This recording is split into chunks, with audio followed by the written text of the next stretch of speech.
Don't worry, nobody will remember your contributions anyway. The words hung in the air of Logan's sleek office as I stared at the severance agreement I'd just signed. 5 years of 70-hour weeks reduced to a digital signature and a dismissive comment. I maintained a neutral expression even as I felt my chest tightening.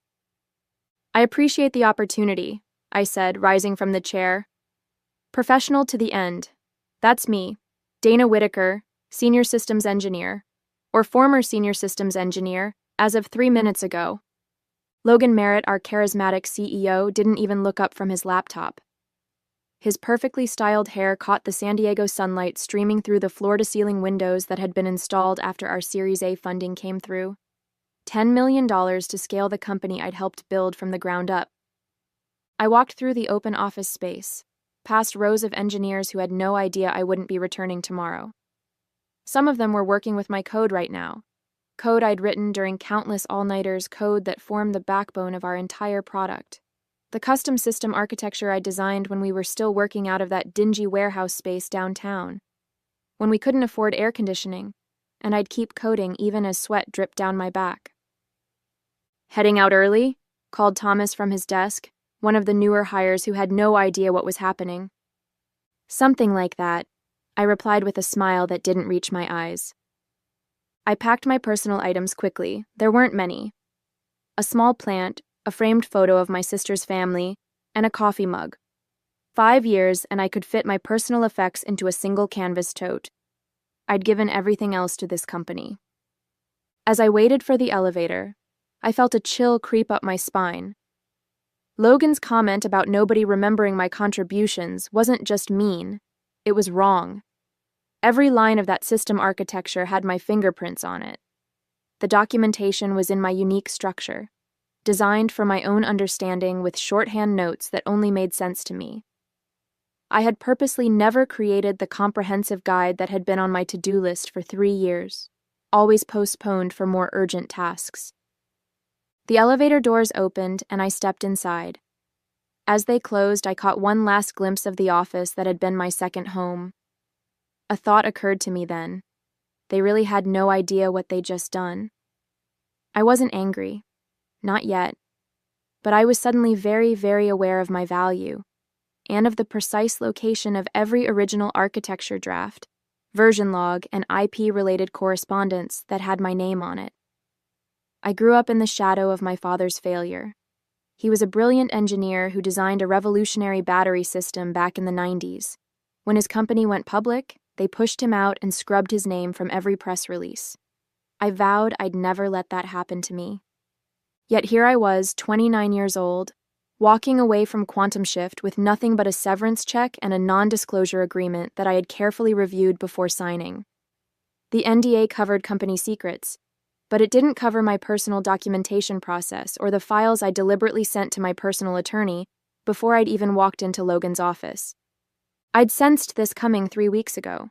The whispers, the closed-door meetings, the way Logan had started introducing Troy, the new engineering consultant, to our investors.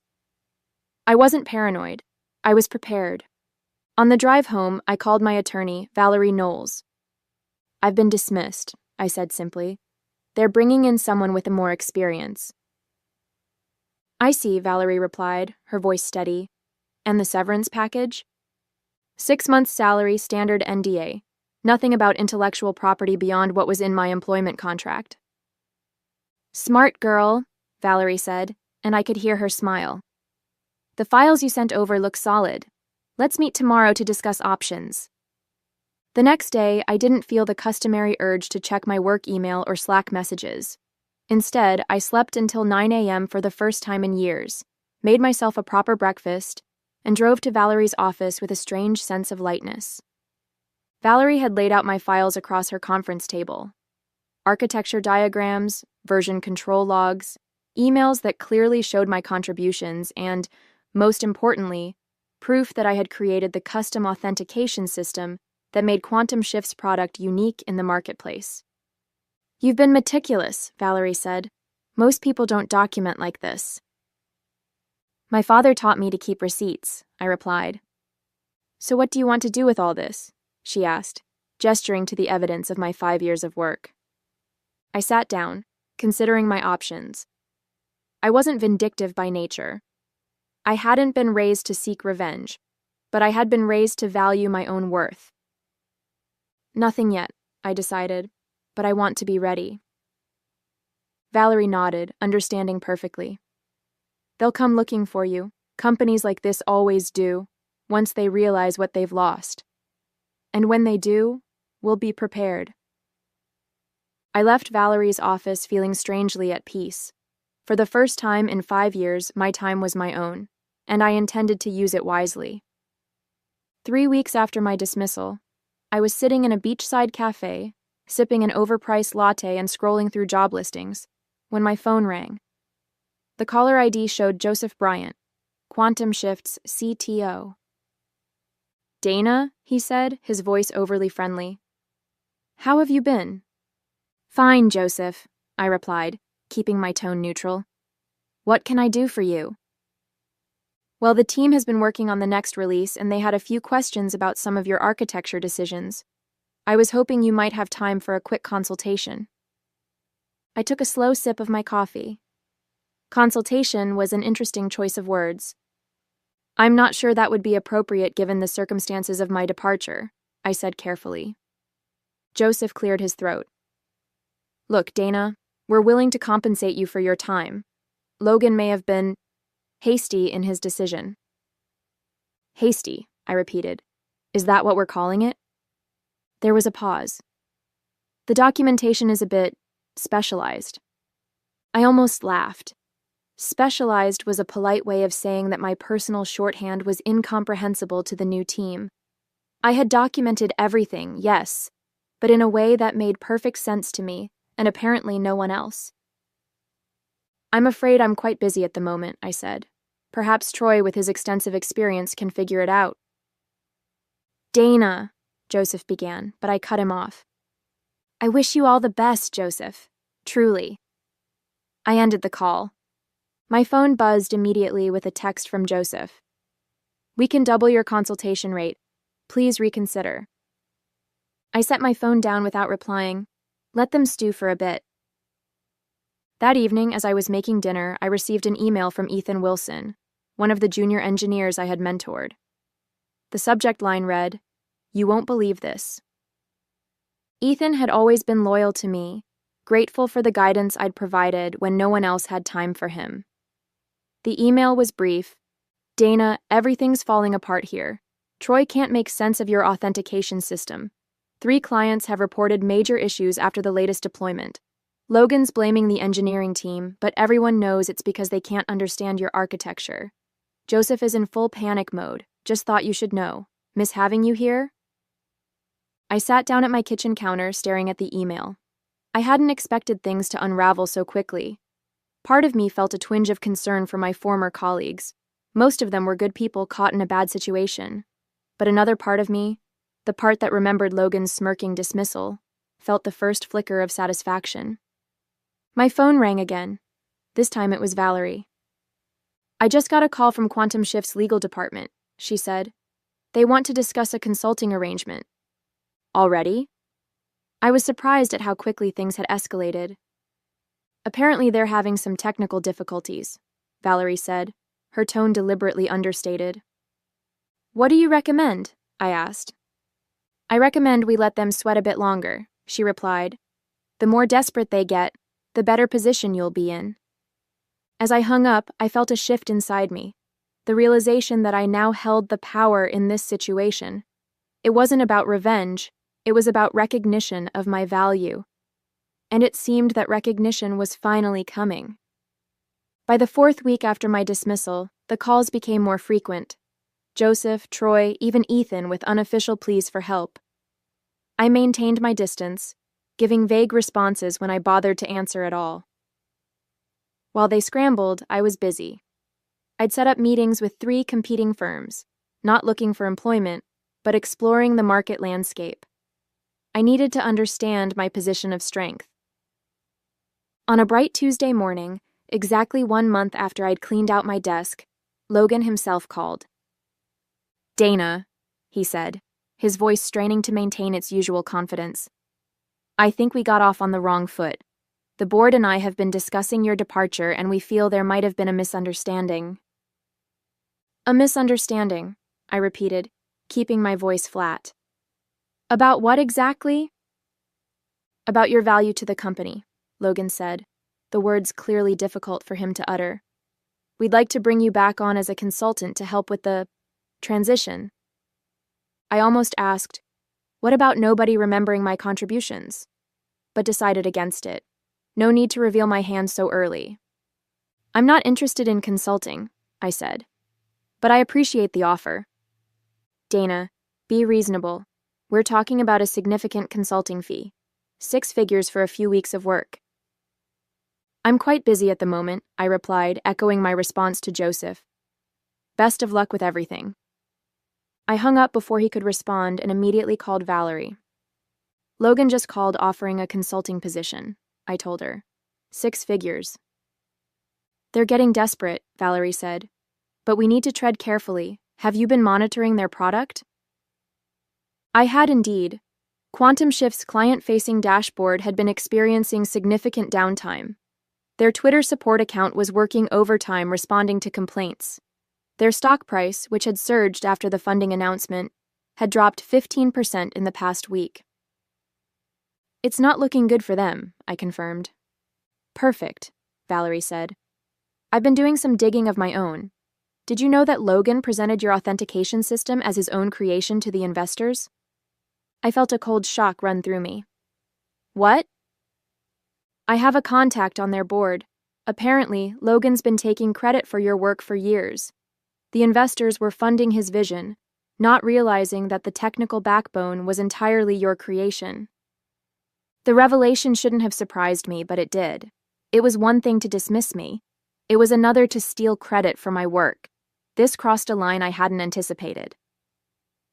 What's our next move? I asked, my voice hardening. We wait 1 more week, Valerie advised. Let the situation deteriorate further. Then we send a formal notification of retained intellectual property rights. Can we do that? I signed their employment contract. The contract covers work done within the scope of your employment, but your custom authentication system, the one that makes their product unique? You developed the initial prototype on your own time before you joined Quantum Shift. You have the dated GitHub repository to prove it. You brought it with you, refined it for their purposes, but the core IP could be argued to remain yours. I remembered those early days clearly, coding in my apartment on weekends, developing the authentication system as a personal project before Logan ever approached me about joining Quantum Shift. I had mentioned this to Logan when I was hired, but he had dismissed it as unimportant. Now it seemed that dismissal might cost him dearly. So we have leverage, I said slowly, understanding dawning. More than leverage, Valerie replied. We have a legal claim that could freeze their entire operation if we push it. I leaned back in my chair, processing this information. I had walked away from Quantum Shift feeling powerless. Now, the tables had turned so completely that I almost felt sorry for them. Almost. 5 weeks after my departure, the situation at Quantum Shift reached a breaking point. Their stock had fallen another 20%, and rumors of client departures were circulating in industry forums. My phone had stopped ringing, a silence more ominous than the desperate calls had been. I was at home watching a documentary when my doorbell rang. When I opened the door, I was shocked to find Olivia Harris, the lead investor from Threshold Ventures, standing on my porch. Ms. Whitaker, she said, her expression serious. I apologize for the unexpected visit, but this couldn't wait. May I come in? I hesitated, then stepped aside to let her enter. Olivia had always been cordial during investor presentations, but we'd never spoken one-on-one. I'll be direct, she said, settling onto my couch. Quantum Shift is in trouble, and I believe you know why. I've heard there are some technical challenges, I replied carefully. Olivia fixed me with a penetrating stare. The authentication system is failing, and nobody can fix it. Logan assured us they had redundancies in place for key personnel departures, but that was clearly untrue. I remained silent, waiting for her to continue. What's more concerning, she went on, is that we've discovered discrepancies in what we were told about the company's technical leadership. Logan presented himself as the architectural visionary, with you as merely an implementer of his ideas. I couldn't help the bitter laugh that escaped me. Is that what he told you? It is, but our technical advisors have reviewed the situation, and it's become apparent that you were the true architect of the system. Logan misrepresented your role to secure funding. I took a deep breath. I'm not surprised, but I am disappointed. As am I, Olivia said. Threshold invested $10 million based partly on false premises. That's why I'm here, Ms. Whitaker. The board has called an emergency meeting for tomorrow. Logan doesn't know I'm meeting with you, but I believe your presence at this meeting is essential. This was unexpected. I had anticipated legal negotiations, not a board invitation. What exactly are you proposing? I asked. I'm proposing that you tell the truth. Help us understand what we're dealing with and what options we have. In return, I promise that your contributions will be properly acknowledged and valued. I thought about this for a moment. I appreciate the offer, Ms. Harris, but my attorney has advised me not to engage directly with Quantum Shift without proper legal protections.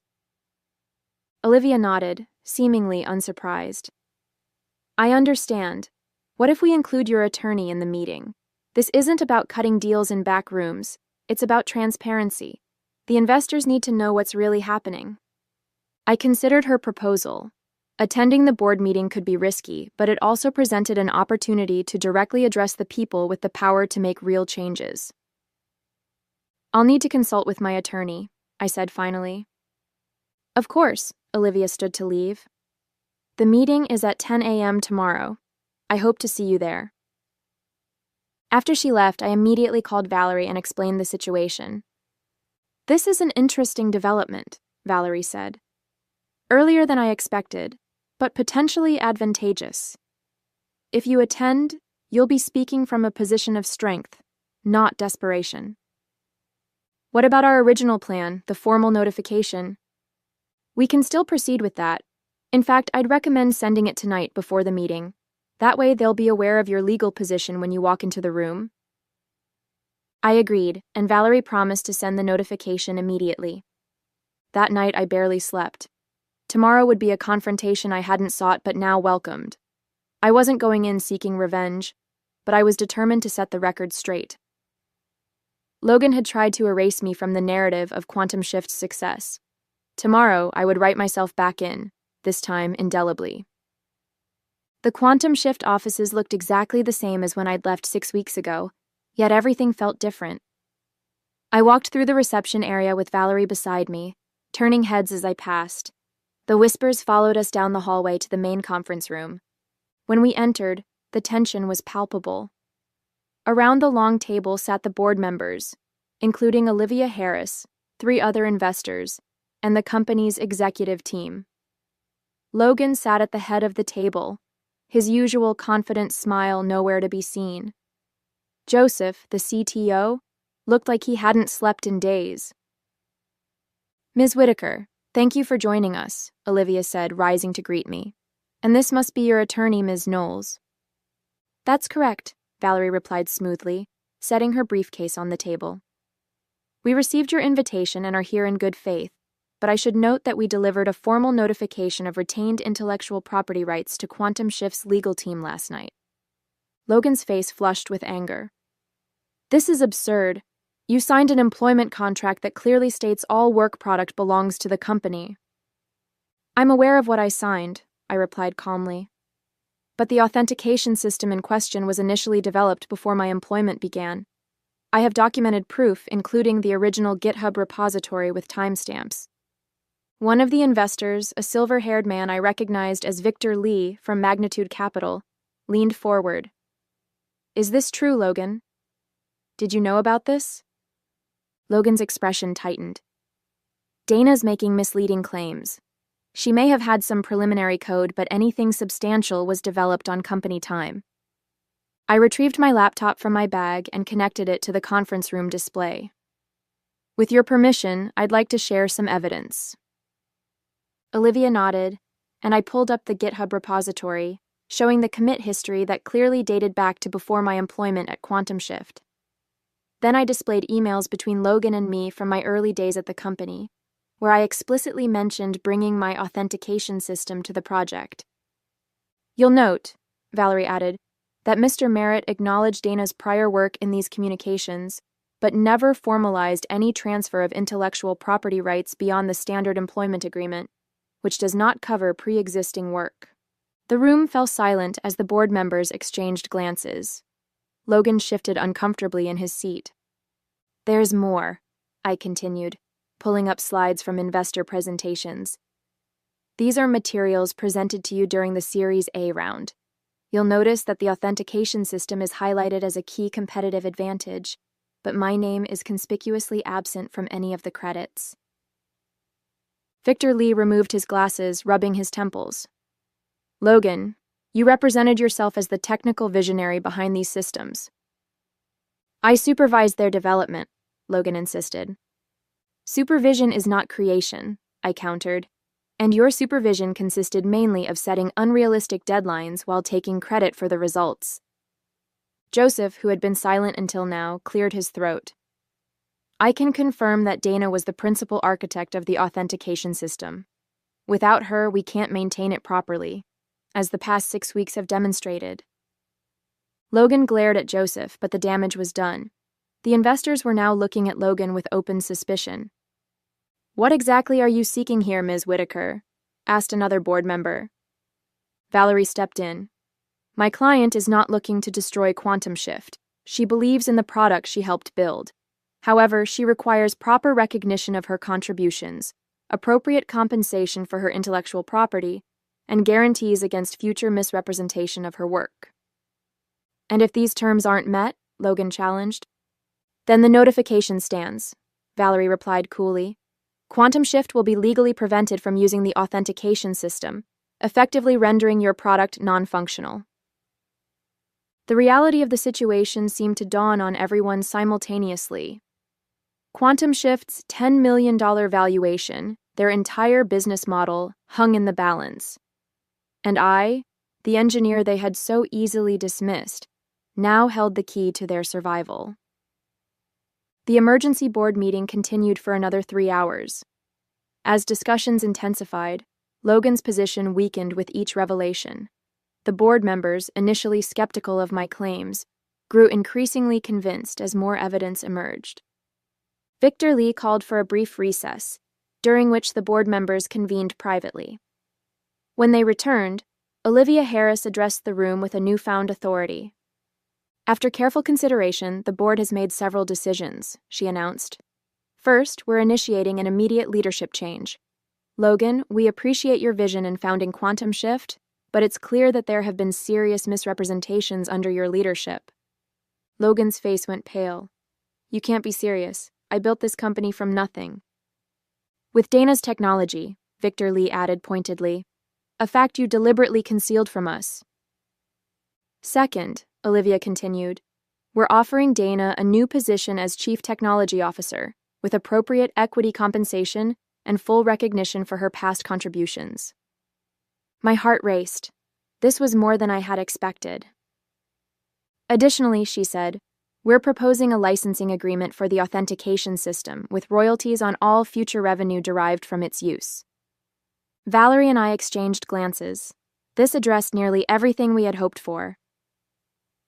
And finally, Olivia concluded, we're requiring a public correction regarding the development of Quantum Shift's core technology, acknowledging Dana's role as the principal architect. Logan stood up abruptly. This is a mistake. You're handing the company over to someone who's holding it hostage. No, Logan, I said quietly. I'm not holding the company hostage. I'm simply ensuring that the truth is recognized. Victor Lee nodded. The board's decision is final, Logan. You can accept a reduced role as a strategic advisor, or you can leave entirely. The choice is yours. Logan looked around the table, searching for allies but finding none. Without another word, he stormed out of the room, the door slamming behind him. In the silence that followed, I realized that the vindication I felt wasn't about revenge. It was about justice. 3 months later, I stood on a small stage at Quantum Shift's headquarters, addressing our team and a handful of tech journalists. The company had undergone a remarkable transformation. Today marks an important milestone, I began. With the release of our new platform update, we're not just improving functionality. We're rebuilding on a foundation of transparency and collaborative innovation. The authentication system that had once been my solitary creation was now maintained by a team of talented engineers, all of whom received proper credit for their contributions. The documentation was comprehensive and accessible, ensuring that the company would never again be dependent on a single person's knowledge. After the announcement, Olivia approached me, smiling warmly. The investors are impressed with the turnaround. User complaints are down 87% and we're seeing former clients return.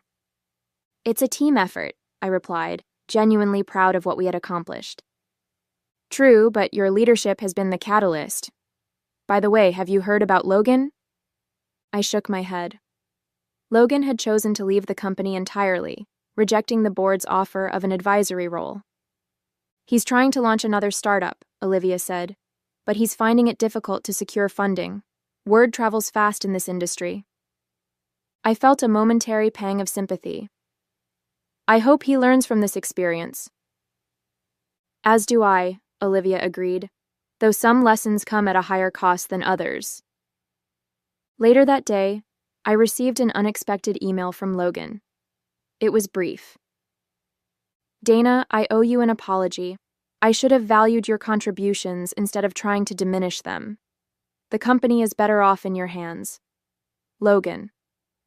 I sat at my desk contemplating how to respond. In the end, I kept it simple. Logan, thank you for the apology.